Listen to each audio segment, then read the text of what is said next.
आज हमारा टॉपिक है महत्तम समापवर्तक या जिसको हम कहते हैं HCF, highest common factor. Highest common factor दो या दो से अधिक संख्याओं का HCF वह संख्या है जिससे दी गई सभी संख्याओं में पूरा पूरा भाग जाता है। वह संख्या कौन सी है? वह सबसे बड़ी संख्या है ना। दो या दो से अधिक संख्याओं का HCF वह सबसे बड़ी संख्या है। वह सबसे बड़ी संख्या है जिससे दी गई सभी संख्या में पूरा पूरा भाग जाता है।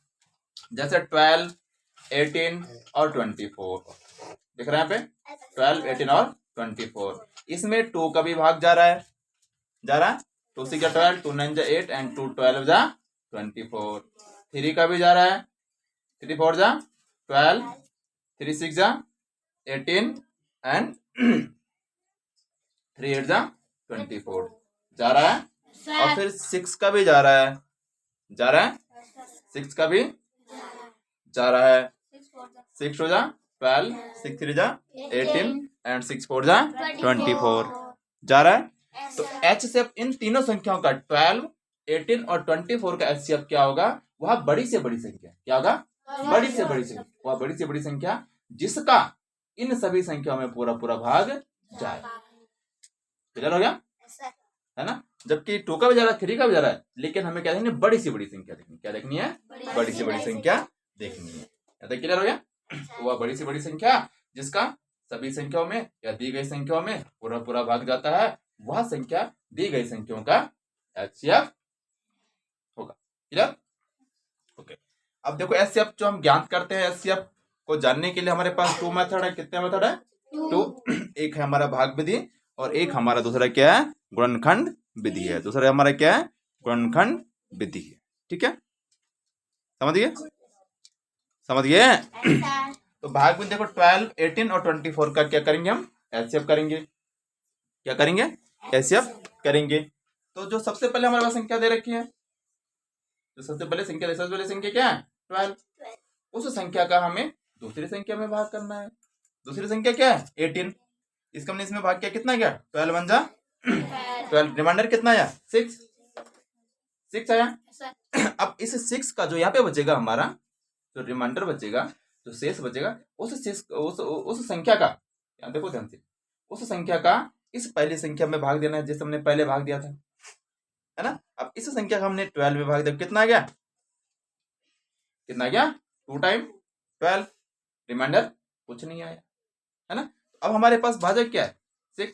अब इस 6 का ही हम जो संख्या हमारे पास बच रही है उस संख्या में हम देंगे। तो कितना होगा? 6 4 24। और जो लास्ट हमारा भाजक होगा, जिस संख्या से हम लास्ट बार भाग देंगे, वही हमारा क्या हो जाएगा? HCF होगा। लास्ट बार हमने किससे भाग दिया? 6 से दिया। ये हमारा क्या हो जाएगा? HCF हो जाएगा। क्लियर हो गया? यहाँ तक किसी को डाउट? ठीक है। इसका नेक्स्ट मेथड हमारे पास है क्या? गुणनखंड विधि। क्या है? गुणनखंड विधि। तो गुणनखंड करने के लिए हमने कल एक मेथड बताया था, तो मैं कैसे करेंगे बताया था। और एक मेथड इस तरह भी तुम क्या कर सकते हैं? अभाज्य गुणनखंड निकाल सकते हैं। इस तरह से अभाज्य गुणनखंड निकाल सकते हैं। तो हमने सबसे पहले टोकन हम ऐसे निकालते हैं, वहां समझ रहे हो आप? तो वहां हम सबका एक साथ निकालते हैं, यहाँ सबका क्या करेंगे? अलग अलग निकालेंगे। क्या करेंगे? सबका अलग अलग निकालेंगे। पहले 12 निकालेंगे, फिर 18 निकालेंगे, जो भी संख्या होगी इस तरह से निकालेंगे। तो 12 निकाला, 2 6 12, 2 3 6 एंड 3 1 इस तरह से 18 का निकाला। समझ में आ रहा नहीं आ रहा है दक्ष? और इस तरह से फिर हम जो भी संख्या होगी, इस तरह से सब संख्या को अलग अलग निकालेंगे। इधर हो गया। अब यहाँ देखेंगे कॉमन, देखेंगे अब क्या देखेंगे? कॉमन। ऐसी संख्या जो सभी जगह है। 2 यहाँ पर है, यहाँ भी है और यहाँ भी है, तो लिख देंगे एक बार 2, एक ही बार। ठीक है। अब देखो फिर 2 यहाँ है लेकिन यहाँ नहीं है, तो अब 2 की कहानी खत्म। जबकि 2 जगह में 2 मिल रहा है, यहाँ मिल रहा है, यहाँ भी मिल रहा है, लेकिन सभी जगह मिलना चाहिए, कॉमन तभी आता है। सुनने बात को? तो सभी जगह मिला, 2 की कहानी खत्म। 3 देखो, 3 यहाँ है और फिर यहाँ है और फिर यहाँ, और कहीं नहीं है। तो क्या होगा 2 इंटू 3।